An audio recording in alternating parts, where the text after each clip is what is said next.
Февралдын 8-де эгилип атат. Канча убакыттан кийин уже алып баштайт. Ар кандай дары-дармектерине канча кетет, канча табасыз. 300 миң салса, кайра 600 миң кылып чыгарып алабы? Көчөттү şu жерден алып чыгып эге атабыз да полеге. Дыйкандарга да сатасыздарбы?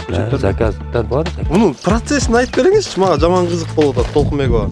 Азамат, бул сөл жыландарда жөн жаткырбай иштетип коюптурсуз. Ассаламу алейкум агровитация көрүүчүлөрү. Биз фермер дыйкан Толкунбек акага келдик. Азыркы учурда бул жакта капуста эгилип жатыптыр. Анан ошол тажрыйба менен сиздерге дагы бөлүшүп, ошол тууралуу сөз кылмакчыбыз. Азыркы учурда башка жерлерде кар басып, кыш болуп атса, Кыргызстандын башка аймактарында арабанда жер себилип баштаптыр.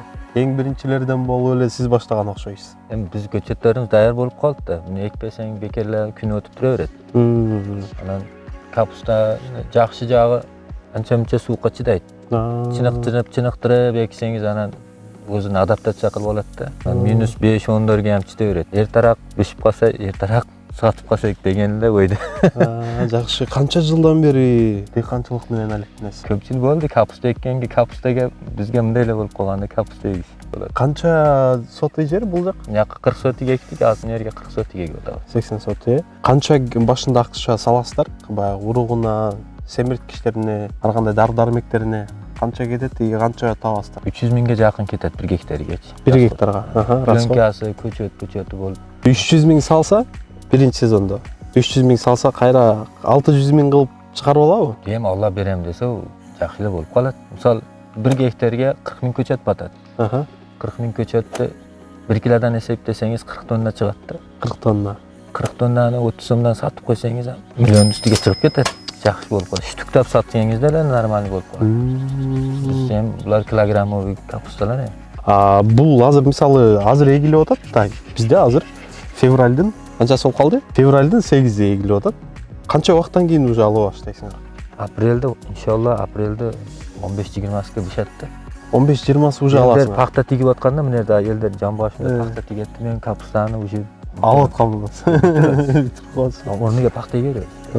Кайра үстүнө пахта эгип саласыздар. Бир полеге өткөн жыл пахта эккен. Капустаны айда 1-майда уже пахта эгилет. Ошондо сиздер 1 жылда 2 түшүм алат экенсиздер да. Бир жерде. Могу капустанын ордуна 3 түшүм аласыз. Кандай 3 түшүм? Мына капустанын ордуна Ким мени түшүнүп бадырың эккенбиз өткөн жылы. Капустанан кийин эле бадырың эктик, бадырыңдан кийин кайра капуста эктик. Бадырыңам 40 күндө пишет да. Уругун эй сайып койсоңуз 40 күндө пишет, анан 2 ай сатып аласыз да. Кайра августка барып туруп Мен өзү көлдөн болом да, бизде бир сезондо бир эле эгилет да негизичи. Мисалы картошка эктиң калды да. Көчөттү şu жерден алып чыгып эге атабыз да полеге. Башка дыйкандарга да сатасыздарбы? Заказдар бар, заказын ham кылып берет. Нонун ичиде ham бар элдерки. Кылып бер десе кылып кое беребиз көчөттү. Помидор көчөт, болгарский, капуста, любой көчөт кылып кое беребиз. Заказ кылып койсо эле акчасын келишебиз кылып. Өстүрүүдө эмне дары-дармектерди, кандай каражаттарды колдонуп атасыздар? Основной биогумуске өтүп алдык. Биогумус көчөткө сонун эффект жакшы болуп атат. Биогумуске урукту ham биогумусту өзүгө септик, азыр көчөттү ham биогумусту өзүгө кылдык. Сонун өсүп атат. Мындай жылдай көчөт кылат элек, мындай өспөйт эле. Бүт биогумус өзүм ондурдум да. Жакшы эффект берип атат. Биогумузду кандай өстүрүп атасыздар? Кандай эметип атасыздар? Ошону дагы бир көргөзүп берип коесузбу? Биогумус чакып өтөйт. Шакта көрсөтөйүн. Биогумус şu жерде өстүрүп атабыз. Мунун ичинде анда жүрсө керек, мына сол жыланда.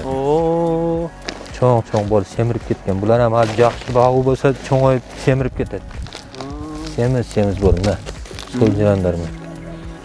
Мунун процессин айтып бериңизчи, мага жаман кызык болуп атат Толкунбекова. Так, биринчи эмнеде мисалы биогумус баягы бизнес кылабыз дегендер дагы бар да, баягы ошо менен иштейбиз дегендерчи. Азыр аябай актуалдуу болот го эми. Эми биринчи ошо өзүгө кулай шарт түзүп алыш керек экен. Шарт түзүп коюш керек экен да. Мисалы буну суу себиш керек.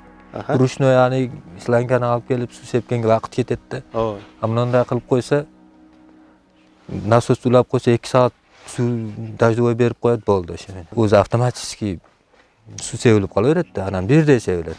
Жамгыр сыяктуу болуп, анан нымдуулук жакшы туруп берсе эле мындай. Болду, бул жей берет экен. Так, ошондо каяктан алып келет? Сол жылан сатып алгам, мен 1 тонна сатып алдым. 1 тонна. 1 tonna sol жылан сатып алып, азыр 1 tonna 20 tonna биягimiz чыгарып бердик. Азыр мен yana 30 tonna салып койдум. 30 tonnаны уже жайында жеп бүтөт да. Кайра мен жакка өткөрүп коям.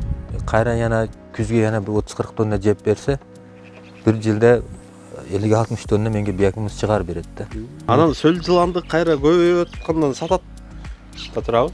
Айга көбөйүп кеткен. Сатасыз. Айга көбөйүп кетсе, мен өзүмгө өспөт етишпейт эт азыр. Менге өзүмгө көп керек деп биягimiz. Көчөт кылып сатам, экиндерге салам. Азыр канча болсо өзүм иштетем. Буга 40ка караганда 10 эсе эффекти жакшы дейишти. Азамат, бул сөл жыландарды жөн жаткырбай иштетип коюптурсуз. Булар өздөрү иштей турган нерсе экен. Булар таштап койсоңдар иштей берет экен. Чоң рахмат Толкунбек ака. Ишиңизге ийгилик, денсаулыгыңыз болсун. Агровет Азияга көп-көп келип туруңуз. Постоянный клиент бирге. Мамла кылабыз, туруктар шулардан алабыз. Рахмат чоң. Ишиңизге ийгилик.